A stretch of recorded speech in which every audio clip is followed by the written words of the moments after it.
Olá pessoal, tudo bem? Aqui é Fábio Pirajá, isso é a Memória Capixaba.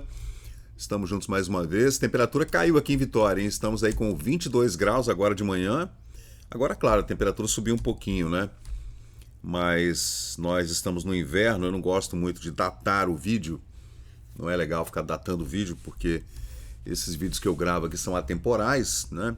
É sobre história do Espírito Santo, o estado do Espírito Santo, província, capitania, etc, né? Mas hoje em Pedra Azul, nesse inverno 2024, está 13 graus agora, são 9h30 da manhã. E aqui em Vitória agora 23 graus, com previsão de chuva agora às 11 horas da manhã, né? Bom, vamos lá. Beleza? Tudo bem? Esse é o canal Memória Capixaba. Se você puder ajudar a gente, né, divulgando. Divulgando já tá bom pra caramba, né? Deixando um like. É aquele 3C, né? Curte, compartilha e comenta. Curtir, compartilhar, curtir e comentar é bom, muito bom pro o YouTube divulgar mais o vídeo da gente, né?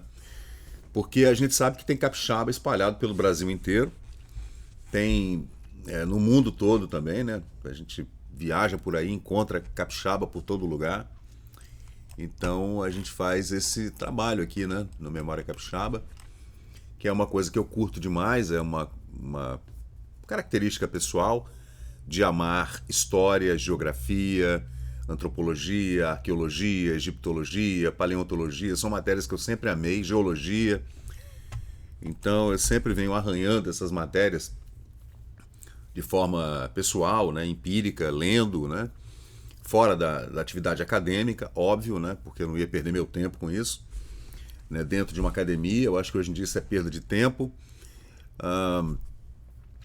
Mas, assim, o interessante também de falar da academia, estava até conversando com o João Castelo, né, que é historiador também, lá da Serra, né, meu parente distante, mas é da família Feu, e a gente estava conversando sobre essa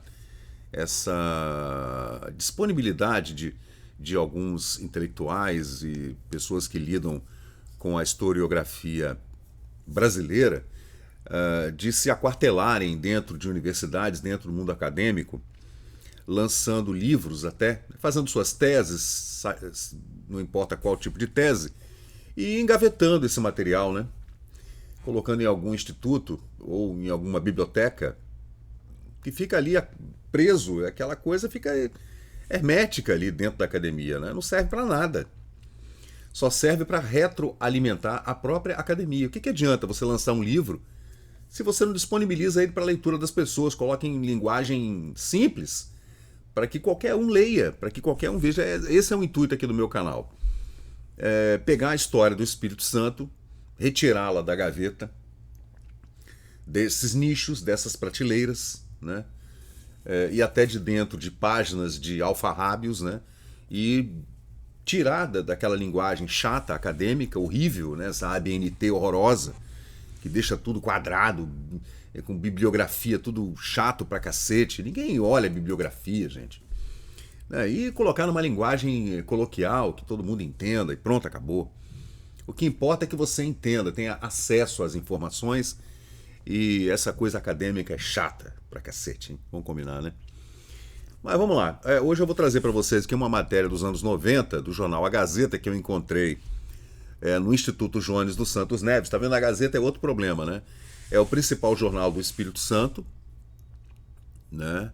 Apesar de hoje não imprimir mais, imprime eu acho que uma vez por semana, nem sei. E fica guardado num arquivo próprio do jornal A Gazeta.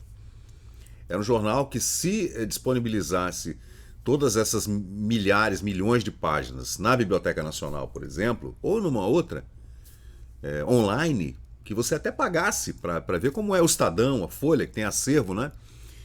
E seria maravilhoso para a historiografia do Espírito Santo, para a gente ter uma noção do viés político desse jornal, a Gazeta, nessas últimas 80 décadas, pelo menos, né?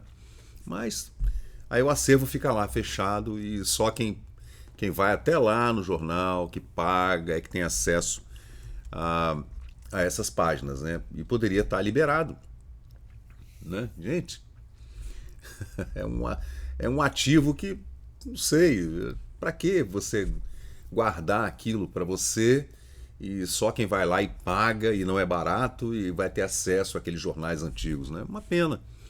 Não adianta, né? Você tem que disponibilizar isso aí.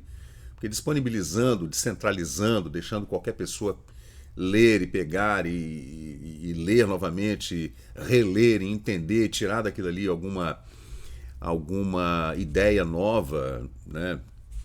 Dentro daquele panorama antigo que o jornal está expondo ali, né? É muito importante para nossa própria historiografia, né? Para isso que serve o historiador, o pesquisador, né? Ele vai lá escarafunchar, né? E tentar extrair daquilo ali alguma coisa nova, mesmo que seja no passado, né? E hoje eu vou trazer aqui para vocês essa matéria então que eu encontrei numa daquelas digitalizações do Instituto Jones dos Santos Neves, que é um instituto aqui ligado ao governo e tal, que faz esse trabalho de armazenamento também. Na biblioteca deles, lá encontrei então essa matéria dos anos 90, escrita por Cristina Dávila, jornalista, com fotografias de Chico Guedes e outros fotógrafos, né? Tratando sobre o Pajaú e outros fotógrafos, né? Essa bonita foto, bonita assim, né? Uma foto que a gente não gostaria de ver esse tipo de imagem, né? Mas assim que era o Espírito Santo, Vitória, até os anos 90, 2000, e assim que é até hoje muitos lugares do Brasil, né? Com essa dificuldade, você vê duas meninas novinhas, né? Essa deve ter o quê? Uns 8 anos, essa aqui uns 12, né? No meio do lixão, no meio né? Do esgoto, né? Terrível. Mas assim, essa é uma matéria que trata das favelas do Espírito Santo nos anos 80 e nos anos 90.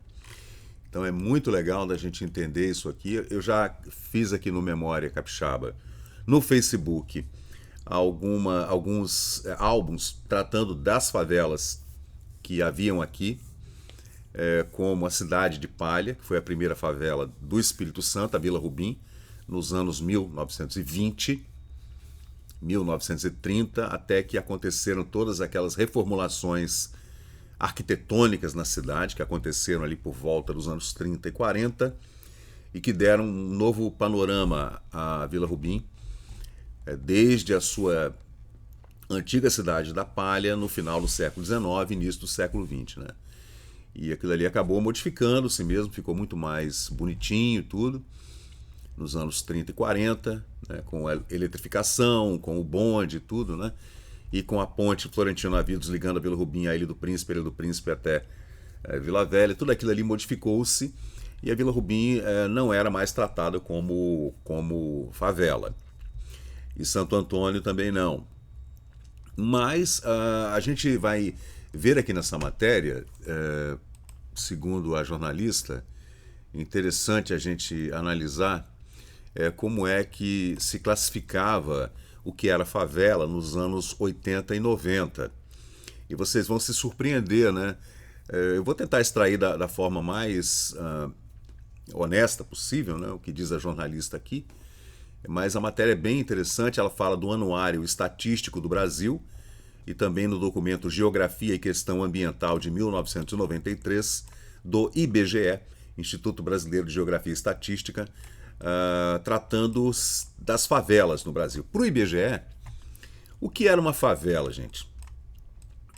O que era uma favela? Então a matéria fala aqui o seguinte, que o IBGE registra uma queda na década de 90 das favelas no Brasil e também no Espírito Santo, né? Então ela fala aqui no começo da matéria o seguinte, vocês já estão lendo aí, né? O Espírito Santo só tem 3 favelas no censo de 1991 do IBGE. O dado polêmico chega a ser tratado como ironia. O secretário na época era o Perli Cipriano, secretário da Cidadania, né, admitiu que não teria coragem de reivindicar recursos ao governo federal para erradicar favelas capixabas somente pelo critério adotado pelo IBGE. Aí o Perli dizia, na época, né, eles iam fazer gozação na minha cara, né, troça. se eu pedisse dinheiro segundo esses dados do IBGE. A vice-presidente do Movimento Estadual de Moradia, a Maria Clara da Silva, classificou o número como criminoso, né? Então, seriam 3 favelas no Espírito Santo em 1991. Há 2 anos, um levantamento dessa entidade, né, do Movimento Estadual pela Moradia, mostrou que havia no Espírito Santo pelo menos 50 favelas. A Superintendência Regional do IBGE, através de Jussara Collen Rivieres, nega que os dados colhidos pelo órgão no último censo distorciam a realidade no Espírito Santo. Aí foi aquele embate, né? O pessoal ficou discutindo se era, se não era, se os números estavam corretos ou não, mas todo mundo estava vendo, né, gente? Você está vendo que não é desse jeito, né? Aí existe um problema aí político envolvido, né? O Perli, por exemplo, era um comunista, era um homem da esquerda e estava dentro da Secretaria Estadual de Justiça e Cidadania como secretário na época, né? Então, ele mesmo, como um político de esquerda, dizendo que não era possível que só houvessem 3 favelas no Espírito Santo no início dos anos 90, né?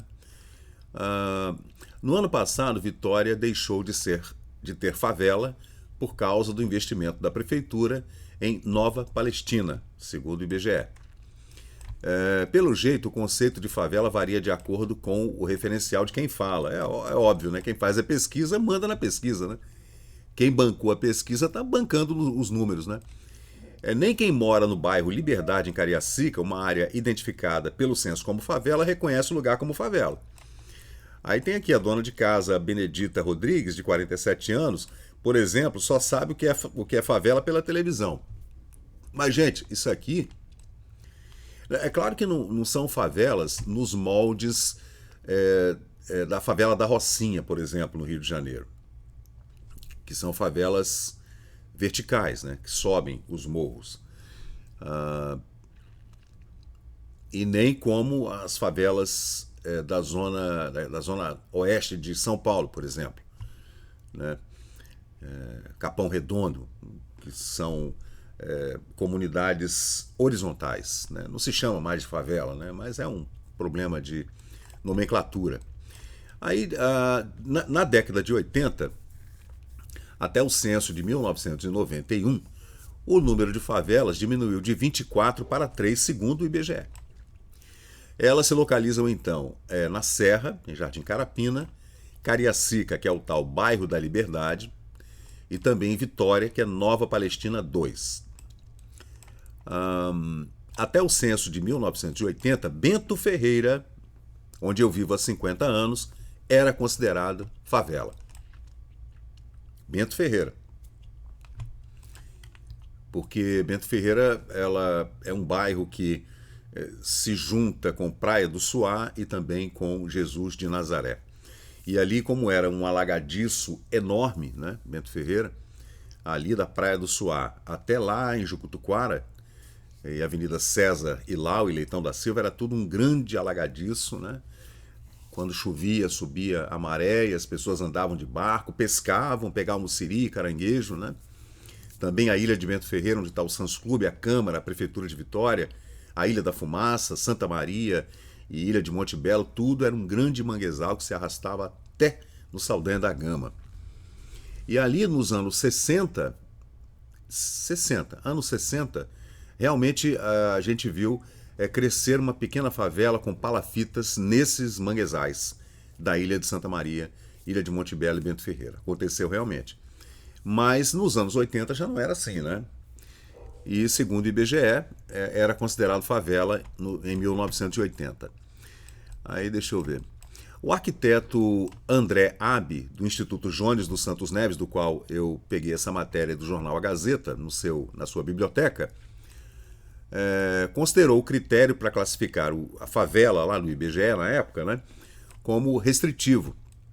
Ele diz assim: o conceito de favela para subsidiar a política habitacional tem que ser mais abrangente. O dado muito localizado, como o do IBGE, acaba distorcendo a realidade.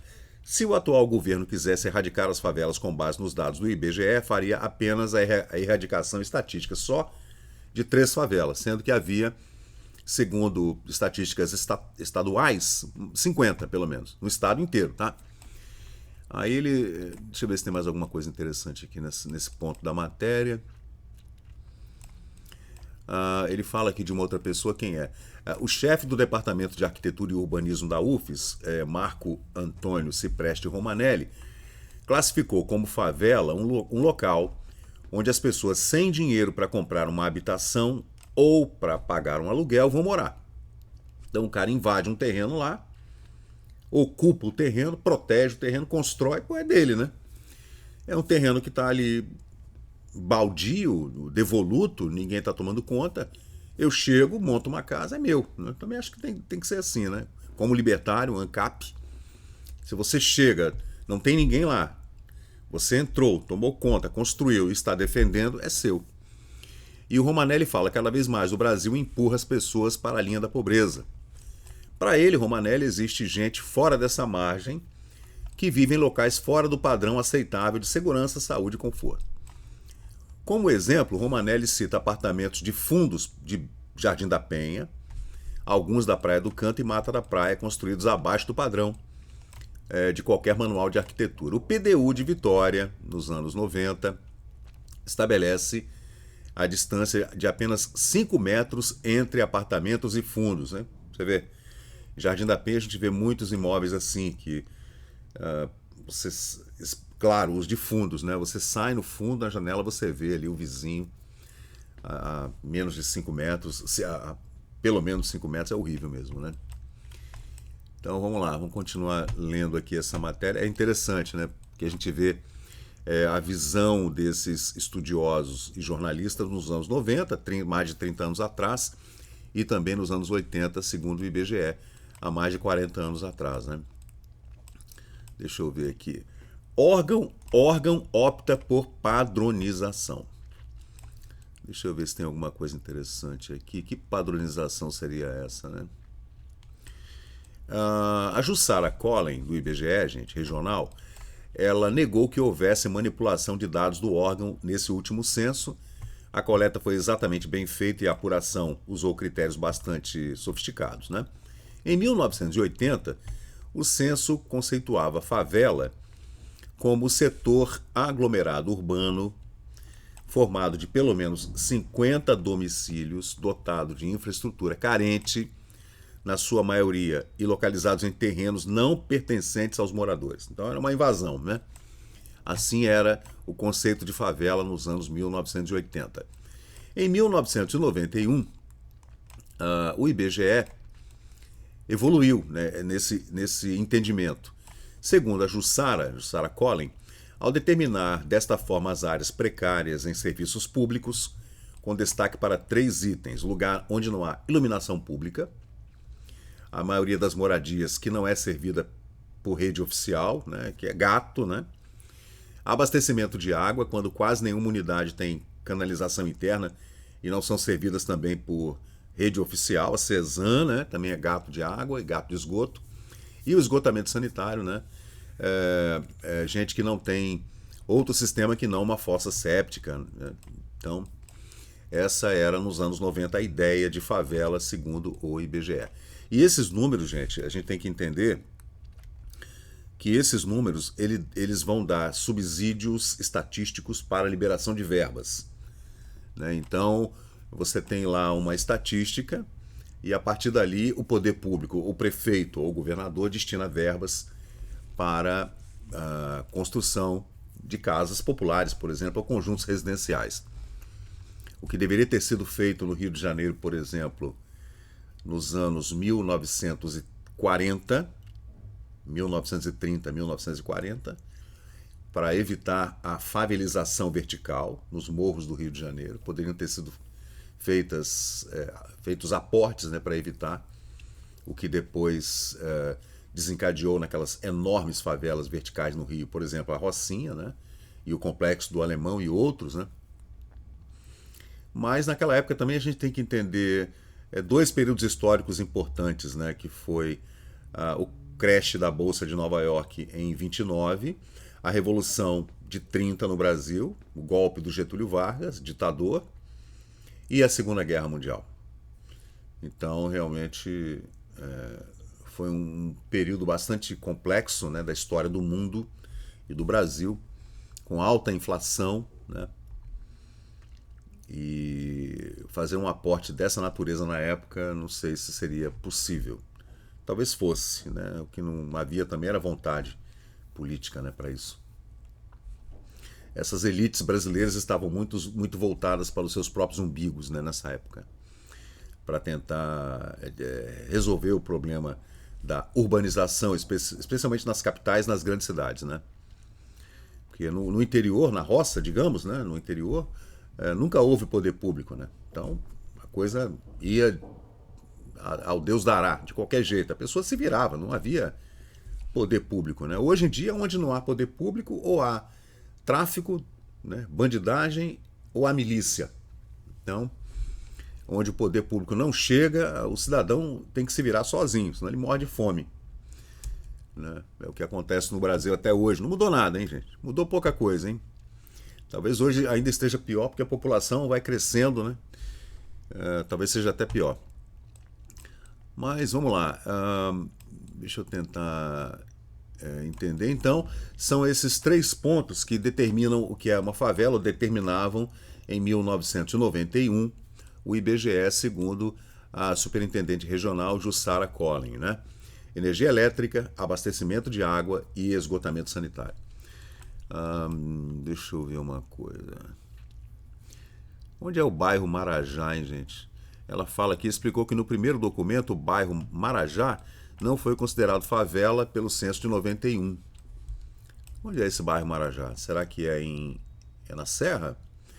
Mas vamos lá, aí tem essa foto aqui, né, do Natanael e a Isabel com seus filhos em Terra Vermelha, nos anos 1990, que foi o período em que o prefeito Vasco Alves meio que liberou aquele terreno todo para que as pessoas tomassem posse, né? Ali tem uma controvérsia política que a gente tem que entender ainda.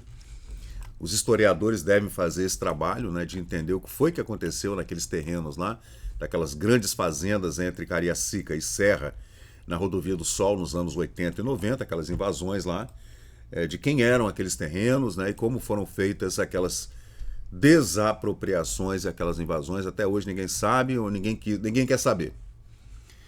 Mas tem um quadro aqui bem interessante, aqui ó, as favelas do censo de 1980, vejam. Em Cariacica havia o Morro do Matadouro, o Morro do Meio e o Morro também de Nossa Senhora Aparecida e o Morro Novo. Muitos desses bairros mudaram completamente de nome, tá, gente? Em Vila Velha era a Favela do Camelo, o Morro de Argolas, o Morro do Jaburuna, e São Vicente de Paula e Santa Rita de Cássia. Em Vitória eram favelas o bairro Andorinha. Falava de favela, Andorinha eram manguezais com palafita, gente. O bairro Andorinha, Bento Ferreira, o Morro da Garrafa, na Praia do Suá, o Morro do Forte São João e o Morro de Gurijica de Fora, né, que em 1980 eram considerados números, claro, dos anos 70. Né? Na Serra tinha o Morro da Alegria, Cantinho do Céu, a Favela de Laranjeiras, Favela do Sossego e também São Sebastião, lá onde ficavam os prostíbulos e tal, né? Em Colatina, a tão famosa Rua da Lama, que já tem já temos aqui no Memória Capixaba um álbum falando sobre essa Rua da Lama, né, que deu origem a essa favela que a gente está vendo aqui em Colatina, né? Depois eu posso fazer um vídeo só para falar sobre essa favela de Colatina, né? Que era bem importante na época. Aí a gente continua aqui. Em Linhares tinha a favela do CSU e também a favela do Pó. E em Rio Novo do Sul, lá no interiorzão, né, o Morro de Santo Antônio. Essas eram as favelas de 1980, ou locais considerados favelas, né, com muita pobreza, falta de iluminação, falta de saneamento básico, falta de rede de esgoto e rede de água, né, e tudo. Então, isso em 1980. Você vê que as coisas mudaram depois, né? Nos anos 90. Aí, aí tem essa outra parte aqui da matéria da Cristina, falando sobre Cristina Dávila para o jornal A Gazeta, 1993, né? Essa foto aqui é do Luiz Pajaú, tá? Essa foto de cima aqui é do Chico Guedes. Linda foto essa, né, gente? Linda foto, assim. A imagem não é bonita, né? Desculpa, a imagem não é bonita. A gente vê duas menininhas novinhas assim. É triste, né? Essas meninas deviam estar na escola, mas é o Brasil. Mas é uma foto icônica mesmo. Parabéns.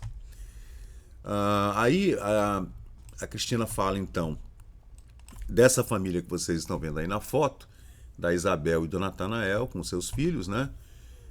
Que moravam em Terra Vermelha no início dos anos 90, né? Espero que hoje eles estejam em melhores condições, né? O Natanael tinha 39 anos de idade, gente, olha, 39 anos de idade. Esse homem tinha 39 anos de idade. Aí tá dizendo aqui que ele faz biscates, né? Ele é pedreiro, tá desempregado. A Isabel veio do interior de Minas, né? Ela nasceu em Celina, em Alegre, né? Depois foi para Minas e veio para cá.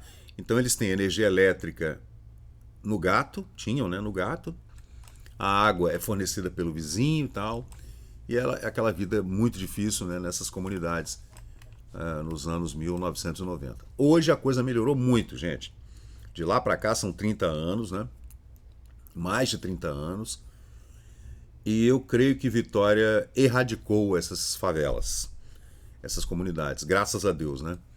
É claro que hoje existem alguns bolsões, mas o panorama está muito diferente.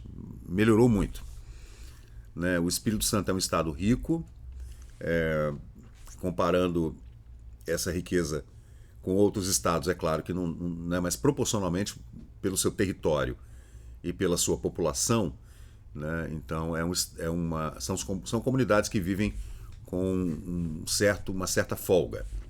Esses últimos anos não, né? Eu diria que nesses últimos 5 ou 6 anos, inclusive os anos da pandemia, a gente teve que fazer alguns apertos, né? Tá todo mundo apertado, né? Mas esse aspecto desse panorama tenebroso que a gente vê nessas fotos dos anos 70, 80, isso aí hoje em dia não existe mais, né? Não dessa forma.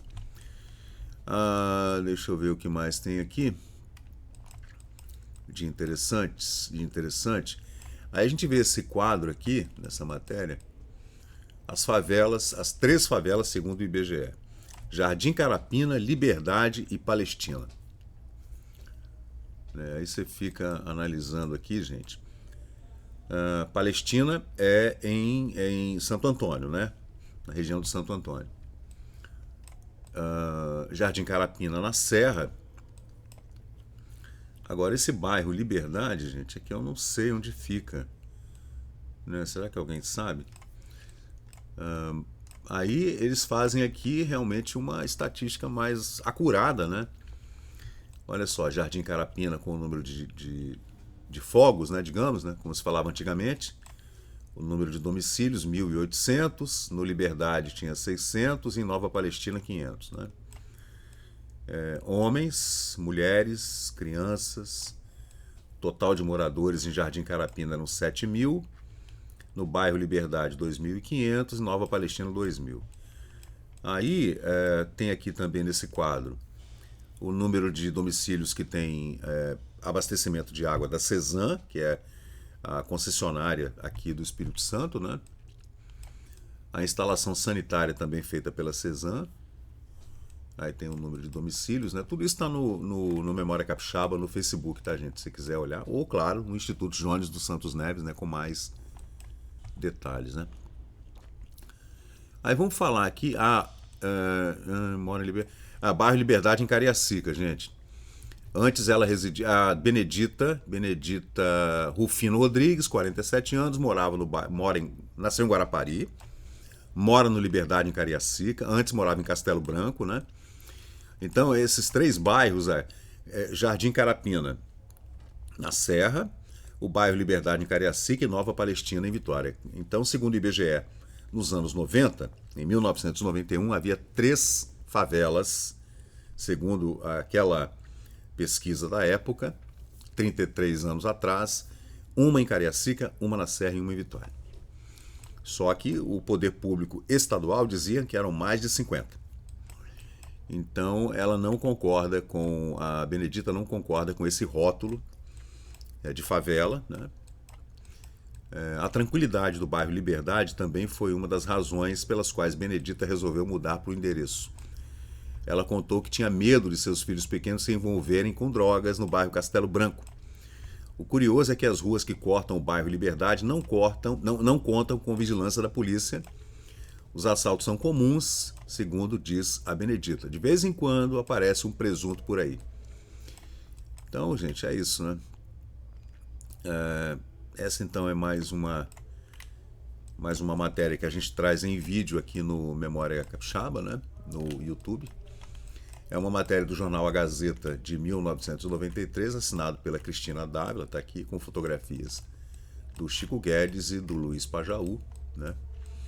Com dados do IBGE na época e fazendo uma comparação com dados do IBGE também dos anos 1980, claro que é um relatório do final da década de 70, publicados em 1980. Era assim que se fazia estatística na época, né, gente?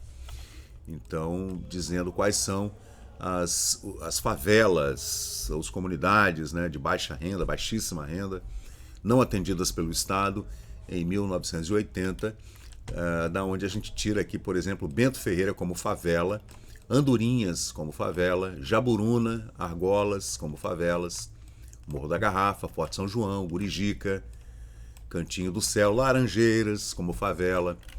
Isso em 1980, né, gente? Então é isso aí, pessoal. Esse é o Memória Capixaba, né? A gente está sempre... Eu encontro essas coisas que são muito curiosas, assim, eu trago para cá porque eu fico assim, pô, caramba, vamos analisar isso aqui. Vamos ver como é que é, se está correto, como é que a gente pode trazer essa informação para hoje e fazer uma comparação, ver se tem alguma discrepância, alguma incongruência, algum viés político, né? A gente trouxe aqui, né, o secretário de Cidadania do governo na época era o Perli Cipriano, né, que era um homem de esquerda mesmo, né, e ele não concorda com os números do IBGE, que dizem que o Espírito Santo só possuía 3 favelas e todas as 3 na região da Grande Vitória, né? Então, pessoal, é isso. Eu deixo vocês aí, então, com essa foto icônica aqui do Chico Guedes, né? E a gente espera que isso não aconteça mais, né? Então, valeu, gente. Muito obrigado e vamos em frente aqui com nossas pesquisas no Memória Capixaba. Valeu, obrigado. E chegamos ao final de mais um vídeo aqui do Memória Capixaba. E se você curtiu o conteúdo, por favor, deixe seu like, compartilhe aqui o nosso canal e inscreva-se para mais novidades. Até a próxima e muito obrigado por participar aqui do Memória Capixaba.